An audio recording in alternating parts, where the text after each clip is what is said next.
Nilai impor Indonesia kembali melonjak pada Juni 2026. Badan Pusat Statistik atau BPS mencatat nilai impor mencapai 25,91 miliar dolar AS, naik 34,27% dibandingkan periode yang sama tahun lalu.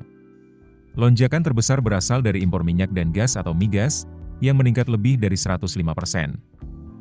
Nilai impor migas pada Juni mencapai sekitar 4,56 miliar dolar AS, sementara impor non-migas sebesar 21,35 miliar dolar AS. Menurut Deputi Bidang Statistik Distribusi dan Jasa BPS, Ateng Hartono, kenaikan impor migas terjadi bukan hanya karena harga energi yang lebih tinggi, tetapi juga karena volume impor yang ikut meningkat. Untuk sumber impor migas, Singapura menjadi pemasok terbesar dengan pangsa 28,36%, disusul Malaysia sebesar 19,72%, dan Amerika Serikat sebesar 8,55%. Sementara untuk impor minyak mentah sepanjang semester pertama 2026, pemasok terbesar adalah Nigeria, diikuti Angola dan Arab Saudi. Lonjakan impor tersebut berdampak langsung pada neraca perdagangan Indonesia.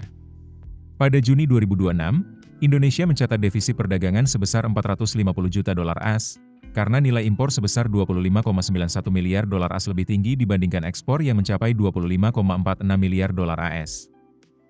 Defisit ini terutama berasal dari sektor migas yang mencatat defisit sekitar 3,49 miliar dolar AS.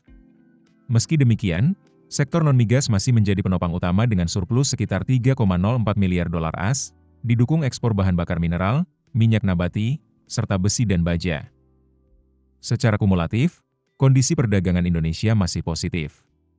Sepanjang Januari hingga Juni 2026, Indonesia masih membukukan surplus perdagangan sebesar 3,58 miliar dolar AS. Surplus non-migas mencapai 19,35 miliar dolar AS, meski sebagian besar terkikis oleh defisit migas yang mencapai 15,77 miliar dolar AS. Artinya, lonjakan impor migas memang menekan neraca perdagangan Indonesia. Namun secara keseluruhan, perdagangan nasional masih mencatat surplus. Tantangan ke depan adalah mengurangi ketergantungan pada impor energi sekaligus menjaga kinerja ekspor non-migas agar tetap kuat. Download aplikasi Kontan sekarang di App Store atau Play Store.